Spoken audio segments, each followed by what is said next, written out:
भेलपुर नामक गांव में दो भाई और एक बूढ़ी माँ का परिवार रहता था।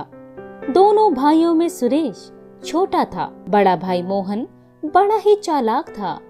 दोनों खेतों में साथ काम करने जाते, लेकिन मोहन खेतों में पहुंचकर एक पेड़ के नीचे लेटकर आराम करता रहता था और सुरेश से सारा काम कराता था।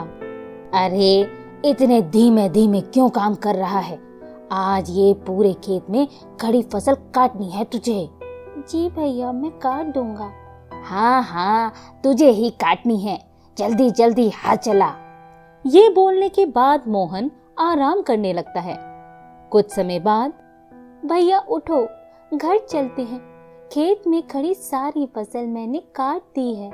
ठीक है, तुम जंगल चले जाओ, वहाँ से लकड़ी काट कर ले आओ। घर में खाना बनाने के लिए लकड़ी नहीं है, मैं घर जा रहा हूँ। जी भैया। इतना कहने के बाद मोहन घर चला जाता है और सुरेश जंगल में जाकर लकड़ी काटने लगता है। इतनी लकड़ी बहुत है, अब रात भी होने वाली है, अब घर चलता हूँ। इतना कहने के बाद वो लकड़ी का गट्ठर उठाकर वहां से जाने लगता है। कुछ दूरी चलने पर उसे एक पेड़ के नीचे एक आदमी दिखता है जो बहुत जोर जोर से आवाज दे रहा था, कोई है जो मेरी मदद करे। तभी सुरेश लकड़ी का गट्ठर जमीन पर रखकर उस आदमी के पास जाता है। अरे भाई, क्या हुआ? इतनी तेज क्यों आवाज लगा रहे हो? अरे भाई, मेरी मदद करो, मुझे एक जहरीले सांप ने काट लिया है और मुझसे खड़ा भी नहीं हुआ जा रहा। मुझे अस्पताल लेके चलो, मैं तुम्हारा एहसान जिंदगी भर नहीं भूलूंगा। ठीक है, तुम घबराओ मत, मैं तुम्हें अस्पताल ले चलता हूँ।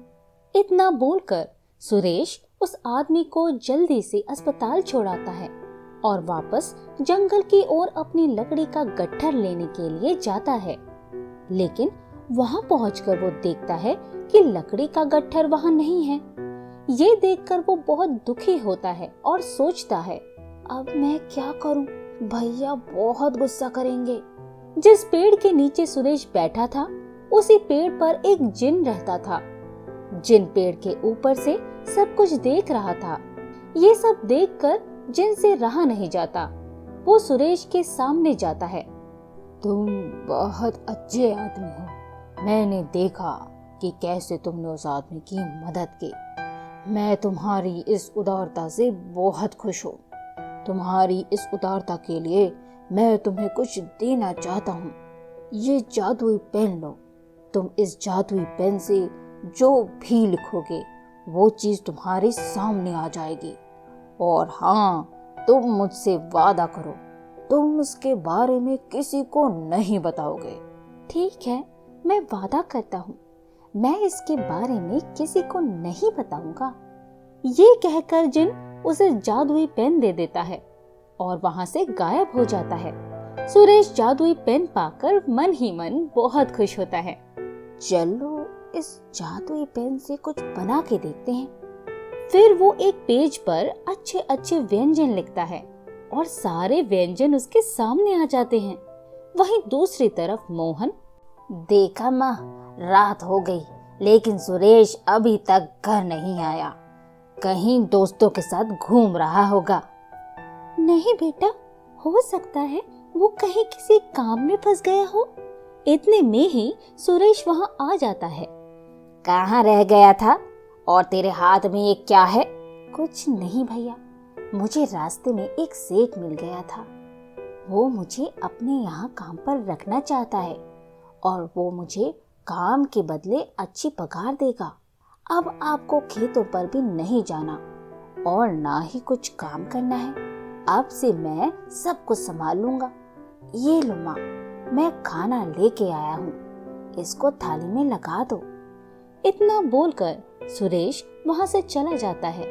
लेकिन मोहन को उसकी बात पर विश्वास नहीं होता है और मन ही मन सोचने लगता है, इसे इतनी जल्दी काम कैसे मिल गया? और ये तो पढ़ा लिखा भी नहीं है जो सेठ इसे अच्छी पगार दे देगा। जरूर कुछ तो बात है, पता तो लगाना पड़ेगा। धीरे धीरे जादुई पेन के कारण उनके पास अच्छा मकान, घर, गाड़ी और सारा जरूरत का सामान हो जाता है।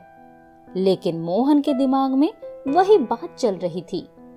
तभी एक दिन मोहन सुरेश को पेन से कागज पर कुछ लिखता हुआ देखता है और अचानक से उसके सामने कुछ चीज आ जाती है। मोहन को अपनी आंखों पर विश्वास नहीं होता। तभी वो चुपके से जाता है और पेन उठाकर वहां से भाग जाता है और अकेले में जाकर कागज पर कुछ लिखने लगता है, लेकिन कुछ नहीं होता है। फिर वो गुस्से में आकर पेन तोड़ देता है। जैसे ही वो पेन तोड़ता है, वहां जिन प्रकट हो जाता है और गुस्से में आकर उसे अपाहिज कर देता है। इतने में सुरेश और उसकी माँ वहां आ जाती हैं। मेरे भाई को क्षमा कर दो, उसे ठीक कर दो, आगे से वो ऐसी गलती नहीं करेगा। जिन सुरेश की उदारता और अच्छे आदमी होने के कारण उसकी बात मानकर उसके भाई को क्षमा कर देता है और उसे ठीक कर देता है। फिर जिन सुरेश को एक नई जादुई पेन देकर चला जाता है। मोहन को अपनी गलती का बहुत पछतावा होता है और वो सुरेश से माफी मांगता है। ठीक है भैया, लेकिन याद रखना आगे ऐसी गलती दोबारा ना हो। फिर वो सब मिलकर एक अच्छी जिंदगी जीने लगते हैं।